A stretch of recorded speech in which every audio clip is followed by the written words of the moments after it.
तर नेपाल सरकारले यति मेहनत गरेर बजेट ल्याउँछ र सधैँ त्यसको अबजस फेरि सरकारले नै भोग्नुपर्ने यो अवस्था आजको मात्रै होइन, विगत लामो समयदेखि हामी त्यही अवस्थामा छौँ। यो अवस्थालाई अब हामीले तोड्नुपर्छ भन्ने मलाई लाग्छ। सामान्य सभामुख महोदय, यसर्थ आजको यो 2081 को विनियोजन विधेयकमाथिको छलफलमा म यो सार्वभौम संसदमा सम्मान्य सभामुख मार्फत मान्य सदस्यहरू नेपाल सरकार सबैको ध्यान आकर्षण गराउन चाहन्छु कि अब बजेट एउटा विधिमा बनाऊ, एउटा पद्धतिमा बनाऊ, यसलाई एउटा फर्मुलामा बनाऊ। समन्वयिक विकासको कुरा हामी सबै गर्छौँ, तर समन्वयिक बजेट वितरण किन हुन सक्दैन? अमुक मन्त्री हाबी हुने बजेट बनाउन अब हामी बन्द गरौँ। एउटा निश्चित मापदण्ड, निश्चित व्यवस्था त गर्न सकिन्छ होला नि त, कानुन तर्जुमा त गर्न सकिन्छ होला नि त, सरकारका प्राथमिकता होलान्, सरकारले राख्नुपर्ने कुरा राख्ने होला, मन्त्रीका पनि विशेष प्राथमिकता होलान्, तर कमसेकम हाम्रा सबै क्षेत्रमा, सबै भूगोलमा, सबै निर्वाचन क्षेत्रमा न्यूनतम यति बजेट जाने भन्ने कुरा त गर्न सकिन्छ होला नि। त्यो खालको कार्य पद्धति हामी किन नबनाउने? त्यो गर्न सक्यो भने मात्रै बजेटका माथि, सरकारका माथि आएका टीका टिप्पणीहरू कम हुन्छ भन्ने मलाई लाग्छ। अन्यथा फेरि पनि बजेटमाथि सधैँ हामीले गर्ने बहस यस्तै नै रहने गर्छ। अर्को महत्त्वमा गृह मन्त्रालयले जुन काम गरेको छ, यो 100 दिनको काम गराई सम्मान गर्न लायक र सन्तुष्ट छ। यद्यपि त्यहाँभित्र समस्या छन्। यो समस्या आजको होइन सामान्य सभामुख महोदय, विगत लामो समयदेखि हाम्रो राजनीतिक हस्तक्षेप, हामीले निर्माण गरेका राजनीतिले निर्माण गरेका नचाहिँदा संरचनाहरूको कारण आज गृह प्रशासन चाहेर पनि त्यति धेरै काम गर्न सक्ने अवस्थामा छैन। तर राष्ट्रिय स्वतन्त्र पार्टीले जिम्मेवारी लिएको गृह प्रशासन सामान्य सभामुख मार्फतमा गृह मन्त्रीज्यूलाई आग्रह गर्न चाहन्छु कि तपाईँमाथि नेपाली जनताको आशा अलि फराकिलो छ। सुशासन कायम गर्नलाई, प्रशासन चुस्त दुरुस्त बनाउनलाई र जनताले गृह प्रशासनको प्रत्यक्ष महसुस गर्नलाई तपाईँमाथि ठुलो आशा छ। तपाईँले त्यो आशा कायम गर्नुहुनेछ भन्ने विश्वास मैले सामान्य सभामुख मार्फत दिन चाहन्छु। सभामुख महोदय, विनियोजन विधेयक 2081 माथिको छलफल अन्तर्गत आज हामी गृह मन्त्रालय, परराष्ट्र मन्त्रालय, भौतिक पूर्वाधार तथा यातायात मन्त्रालय, प्रधानमन्त्री तथा मन्त्री परिषदको कार्यालय, राष्ट्रिय योजना आयोग, उपराष्ट्रपतिको कार्यालय र राष्ट्रपतिको कार्यालय सम्बन्धित छलफलमा छौँ। सर्वप्रथम त यो छलफलमा समय उपलब्ध गराइदिनु भएकोमा सामान्य सभामुख महोदयप्रति हार्दिक नमन। राष्ट्रिय स्वतन्त्र पार्टी यो बजेटलाई समर्थन गर्दछ र राष्ट्रिय स्वतन्त्र पार्टी यो विषम परिस्थितिमा पनि एकातिर महामारी, अर्कोतिर विश्वभर भइरहेको युद्ध र आर्थिक सङ्कट र राजनीतिक खिचातानीका बिचमा यो खाली बजेट प्रस्तुत गरिदिएकोमा धन्यवाद पनि भन्न चाहन्छ। तर राष्ट्रिय स्वतन्त्र पार्टी सँगसँगै आफ्नो आलोचनात्मक विश्लेषण पनि राख्दछ। यसर्थ म अब अलिकति विकासका बारेमा कुरा गर्न चाहन्छु। सामान्य सभामुख महोदय, हामीले गर्ने भनेको विकासको दर्शन के हो? नेपाल सरकारलाई सामान्य सभामुख मार्फत म यतातिर ध्यान दिन आग्रह गर्न चाहन्छु कि हामीले साँच्चीकै विकास हाम्रा नागरिकहरूलाई हेरेर गर्छौँ, विकासको आयोजनाहरू ती दुखी गरिब जनतालाई हेरेर गर्छौँ, या हामी गर्नको लागि गर्छौँ? लामो समयदेखि हामी निरन्तर विकासको कार्यहरू गरिरहेका छौँ, बजेट बनाइरहेका छौँ, तर सधैँ संसदमा त्यही खालको छलफल हुन्छ, मान्य सदस्यहरूबाट विमति हुन्छ। यो यस्तो कसरी हुन्छ? यसका बारेमा अब हामीले सोच्नुपर्छ भन्ने मलाई लाग्छ। अब बजेट निर्माणको विषयमा पनि हामीले एउटा खुल्ला प्राज्ञिक बहस थाल्नुपर्छ भन्ने मेरो बुझाइ छ। सम्मान्य सभामुख महोदय, प्रजातन्त्र पछाडि पनि, बहुदलीय व्यवस्था पछाडि पनि हामीले धेरै बजेटहरू बनायौँ र अहिले गणतन्त्र नेपालमा पनि हामी बजेट बनाउँदैछौँ र हाम्रो बजेट बनाउने ढर्रा त्यही पुरानो छ, त्यही परम्परावादी छ। बजेटका निश्चित मापदण्ड हुन्छ, जस्तै विधि हुन्छन्, प्रक्रिया हुन्छन्, सहभागिताको पनि प्रक्रिया हुन्छ। सहभागितामा भएका छलफल बहसहरू सरकारले त्यसलाई समाहित गर्नुपर्छ कि पर्दैन? यदि त्यो गर्न सकिँदैन भने अब यो हाम्रो परम्परालाई हामीले तोड्नुपर्छ। एउटा राष्ट्रिय सहमति बनाउनुपर्छ र बजेट निर्माण गर्ने एउटा कार्यविधि ल्याउनुपर्छ। अन्यथा फेरि पनि राष्ट्रिय योजना आयोगले एउटा सिलिङ तय गर्ने, मन्त्रालयले तदनुरूप योजना बनाउने, क्याबिनेटले निर्णय गर्ने अनि बजेट बनाउने, संसदमा छलफलमा लाने र मान्य सदस्यले उठाएको कुराहरू कहीँ कतै सुनवाई नहुने, यो खालको अवस्था अब रहनु हुँदैन। म सम्मान्य सभामुख मार्फत नेपाल सरकार र सम्बन्धित निकायको ध्यान आकर्षण गराउन चाहन्छु। हाम्रो यो संसदीय प्रणाली बेलायती संसदीय प्रणालीको एउटा प्रारूप हो, यद्यपि यसमा हामीले धेरै काफी काम पनि गरेका छौँ। त्यसको पनि आफ्नो एउटा निश्चित मापदण्ड छ, विधि छ, कार्य पद्धति छ बजेट निर्माण गर्ने। तर नेपाल सरकारले यति मेहनत गरेर बजेट ल्याउँछ र सधैँ त्यसको अबजस फेरि सरकारले नै भोग्नुपर्ने यो अवस्था आजको मात्रै होइन, विगत लामो समयदेखि हामी त्यही अवस्थामा छौँ। यो अवस्थालाई अब हामीले तोड्नुपर्छ भन्ने मलाई लाग्छ। सामान्य सभामुख महोदय, यसर्थ आजको यो 2081 को विनियोजन विधेयकमाथिको छलफलमा म यो सार्वभौम संसदमा सम्मान्य सभामुख मार्फत मान्य सदस्यहरू नेपाल सरकार सबैको ध्यान आकर्षण गराउन चाहन्छु कि अब बजेट एउटा विधिमा बनाऊ, एउटा पद्धतिमा बनाऊ, यसलाई एउटा फर्मुलामा बनाऊ। समन्वयिक विकासको कुरा हामी सबै गर्छौँ, तर समन्वयिक बजेट वितरण किन हुन सक्दैन? अमुक मन्त्री हाबी हुने बजेट बनाउन अब हामी बन्द गरौँ। एउटा निश्चित मापदण्ड, निश्चित व्यवस्था त गर्न सकिन्छ होला नि त, कानुन तर्जुमा त गर्न सकिन्छ होला नि त। सरकारका प्राथमिकता होलान्, सरकारले राख्नुपर्ने कुरा राख्ने होला, मन्त्रीका पनि विशेष प्राथमिकता होलान्, तर कमसेकम हाम्रा सबै क्षेत्रमा, सबै भूगोलमा, सबै निर्वाचन क्षेत्रमा न्यूनतम यति बजेट जाने भन्ने कुरा त गर्न सकिन्छ होला नि।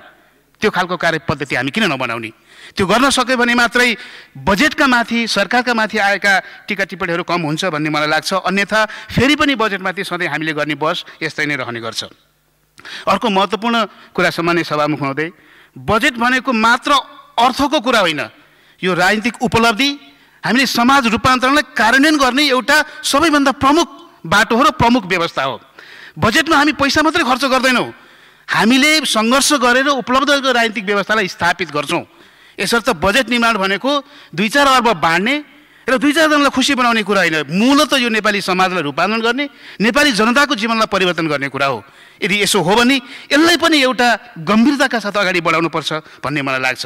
हामीले संविधानमा जे कुरा व्यवस्था गरेका छौँ सम्मान्य सभामुख महोदय, त्यसलाई कार्यान्वयन गर्ने काम पनि बजेटको हो। हेर्दाखेरि सरस्वती लाग्छ बजेट पैसा मात्रै हो, अर्थ मात्रै हो, तर अलिकति अर्थ राजनीतिक हिसाबमा हेऱ्यो भने बजेट त्यति मात्रै होइन। यसले नेपाली जनताको जीवनको रूपान्तरण गर्नलाई, विकासले मानव जीवनमा पार्ने असरलाई प्रत्यक्ष बनाउन या भनौँ त्यसलाई स्वाभाविक बनाउन पनि कार्य गर्नुपर्छ भन्ने लाग्छ। अब यति मेरो अलिकति विश्लेषण पछाडि म मन्त्रालयगत छलफलतिर जान चाहन्छु सम्मान्य सभामुख महोदय। गृह मन्त्रालयको छलफल गरौँ। गृह मन्त्रालय, गृह प्रशासन सुधारमा गृह मन्त्रालयले जुन काम गरेको छ, यो 100 दिनको काम गराई सम्मान गर्न लायक र सन्तुष्ट छ। यद्यपि त्यहाँभित्र समस्या छन्। यो समस्या आजको होइन सम्मान्य सभामुख महोदय, विगत लामो समयदेखि हाम्रो राजनीतिक हस्तक्षेप, हामीले निर्माण गरेका राजनीतिले निर्माण गरेका नचाहिँदा संरचनाहरूको कारण आज गृह प्रशासन चाहेर पनि त्यति धेरै काम गर्न सक्ने अवस्थामा छैन। तर राष्ट्रिय स्वतन्त्र पार्टीले जिम्मेवारी लिएको गृह प्रशासन सामान्य सभामुख मार्फतमा गृह मन्त्रीज्यूलाई आग्रह गर्न चाहन्छु कि तपाईँमाथि नेपाली जनताको आशा अलिक फराकिलो छ। सुशासन कायम गर्नलाई, प्रशासन चुस्त दुरुस्त बनाउनलाई र जनताले गृह प्रशासनको प्रत्यक्ष महसुस गर्नलाई तपाईँमाथि ठुलो आशा छ। तपाईँले त्यो आशा कायम गर्नुहुनेछ भन्ने विश्वास मैले सामान्य सभामुख मार्फत दिन चाहन्छु। सुशासन कायम गर्नु एउटा प्रमुख कुरा हो। संविधानमा व्यवस्था भएका जनताका अधिकारलाई सुनिश्चित गर्नु पनि गृह प्रशासनको कार्य हो। म यो गृह प्रशासनमाथि छलफल गरिरहँदा सामान्य सभामुख मार्फत मान्य गृहमन्त्रीज्यूलाई अनुरोध गर्न चाहन्छु कि नेपालको संविधानको धारा 40 मा दलितका हक सम्बन्धी जुन व्यवस्था भएको छ त्यसको कार्यान्वयन गर्न पनि यहाँले अग्रसरता देखाइदिनुस्। त्यसको कार्यान्वयन गर्न पनि बजेट यहाँले छुट्याउनुस्, यहाँले योजना बनाउनुस्, ताकि संविधानत प्राप्त सङ्घर्षबाट प्राप्त त्यो अधिकार सुनिश्चित गर्न पाइयोस्। यसैगरी म परराष्ट्र मन्त्रालयतर्फ अलिकति भाग लिन चाहन्छु। मलाई सबैभन्दा गम्भीर लाग्ने र असाध्यै आफूलाई पनि चित्त नबुझ्ने कुरा भनेको हाम्रो परराष्ट्र मन्त्रालय, जो आजको मात्रै मैले भनेको छैन, विगत लामो समयदेखि हामीले परराष्ट्र मन्त्रालयलाई जसरी प्रस्तुत गरिरहेका छौँ त्यो कदाचित ठिक छैन भन्ने मलाई लाग्छ। भूराजनीतिक सामरिक महत्त्वको हिसाबमा नेपाल कहिले पनि कमजोर ठाउँमा छैन भन्ने मेरो बुझाइ हो। नेपाल त्यस्तो महत्त्वपूर्ण ठाउँमा छ जहाँबाट जो आफैमा नेपालका लागि एउटा शक्ति हो।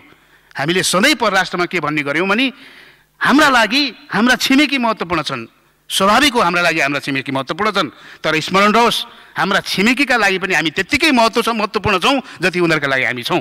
तर हामीले यो राष्ट्रिय मान्यतालाई, यो मानकलाई स्थापित गर्नै सकेनौँ। हामीले परराष्ट्रमा हुने नेगोसिएसनमा कहिले पनि यसरी प्रस्तुत हुन सकेनौँ। पहिलो कुरा त हाम्रो राष्ट्रिय स्वार्थ के हुन्? परराष्ट्र नीतिमा सबैभन्दा महत्त्वपूर्ण राष्ट्रिय स्वार्थ जस्तै नेसनल इन्ट्रेस्ट भनिन्छ त्यो हुनुपर्छ। राष्ट्रिय स्वार्थ देशपछि पनि फरक हुन्छ, क्षेत्रपछि पनि फरक हुन्छ। त्यो राष्ट्रिय स्वार्थ हामीले निश्चित गर्न नसक्दाखेरि आज हाम्रा छिमेकी राष्ट्रहरूले र जोसँग हाम्रो अन्य सम्बन्ध भएका राष्ट्रहरूले हामीसँग काम कारबाही गर्दाखेरि उनीहरूको राष्ट्रिय स्वार्थ पूर्ति हुने त्यो स्वाभाविक हो। फेरि परराष्ट्र मामिलामा हामीले चाहिँ नि हाम्रो राष्ट्रिय स्वार्थलाई कहिले पनि अगाडि लान नसक्ने, हाम्रा मन्त्रालय, हाम्रा मन्त्रीहरू राष्ट्रिय स्वार्थलाई केन्द्रमा राखेर भाग नलिने। यसमा पनि म वर्तमान परराष्ट्र मन्त्री लाई विशेष गरी राष्ट्रिय स्वार्थ निश्चित गर्न, राष्ट्रिय स्वार्थ अनुसारको हाम्रो राष्ट्रको सम्बन्धहरू अरू राष्ट्रसँग परिभाषित गर्न पनि सामान्य सभामुख मार्फत म अनुरोध गर्न चाहन्छु। अर्को कुरा, आजको विश्व बदलिँदैछ, यहाँहरू सबैलाई थाहा छ। एक खालको राजनीतिक परिस्थिति पनि फरक भएको छ। संसारमा एकातिर लोकतन्त्र खस्किँदो छ भनिन्छ, अर्कोतिर लोकप्रियतावाद अराजकता हाबी हुँदैछ। यो आजको कुरा होइन, यो लामो समयको ज्ञान र राजनीतिक शास्त्रमा भएको कमी कमजोरी र हामीले उत्पादन गर्न नसकेका ज्ञानका कारण यो भएको। मलाई विश्वास छ अब परराष्ट्र मन्त्रालयले बदलिँदै यो विश्व परिस्थितिलाई मूल्याङ्कन गरेर त्यसमा काम गरेर राष्ट्रको एउटा अन्तर्राष्ट्रिय छविलाई सुधार उन्मुख काम गर्नेछ भन्ने पनि म विश्वास लिन चाहन्छु। सम्मानित सभामुख महोदय, हाम्रोमा अध्ययन अनुसन्धान कम हुने गर्छ। हामीसँग IFA पनि एउटा संस्था छ, परराष्ट्र मामिला अध्ययन केन्द्र भन्ने संस्था छ, जसको बजेट खासै चित्त बुझ्नु हुँदैन। म सामान्य सभामुख मार्फत परराष्ट्र मन्त्रीलाई अनुरोध गर्न चाहन्छु, भूराजनीतिक अध्ययन, सामरिक अध्ययन, रणनीतिक अध्ययनका लागि यो परराष्ट्र अध्ययन मामिला केन्द्रलाई तपाईँले चुस्त दुरुस्त बनाउनुहोस्, यसको प्रभावकारिता बढाउनुहोस्। हामी तथ्य र तथ्याङ्कभन्दा बाहिर गएर भावनामा राज्य चलाउन सक्दैनौँ। स्टेट क्राफ्ट अर्थात् राज्य कला त्यस्तो हुँदैन जस्तो हामीले अहिले गरिरहेका छौँ। यसर्थ म सामान्य सभामुख मार्फत परराष्ट्र मन्त्रीलाई अनुरोध गर्न चाहन्छु, विश्वविद्यालयमा पनि परराष्ट्र मामिलामा तपाईँले केही खास विशेष काम गर्नुहोस् र परराष्ट्र मामिला अध्ययन केन्द्रमा राजनीतिक पार्टीको भनसुनमा राजनीतिक पार्टीसँग जोडिएका मान्छे होइनन्, विश्वभर गएर ज्ञान आर्जन गरेका र क्षमतावान मान्छेहरूलाई त्यहाँ पठाउनुहोस्, जसले गर्दाखेरि हाम्रो राष्ट्रिय महत्त्व, हाम्रो सामरिक महत्त्व, भू राजनीति र हाम्रो राष्ट्रिय स्वार्थमा काम गर्न सकियोस्।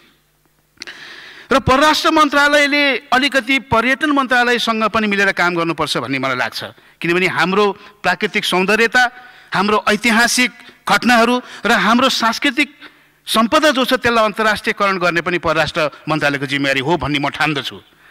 त्यो हो या आज नै त्यो पर्छ पर्दैन मलाई थाहा छैन, तर यदि सकिन्छ भने म परराष्ट्र मन्त्रीज्यूलाई सामान्य सभामुख मार्फत अनुरोध गर्न चाहन्छु कि अब नेपालको त्यो अन्तर्राष्ट्रिय छवि सुधार्न, नेपाललाई अन्तर्राष्ट्रिय पर्यटकको बजारमा स्थापित गर्न पनि यहाँले केही काम गर्नुपर्छ भन्ने मलाई लाग्छ र म यो अनुरोध पनि गर्न चाहन्छु।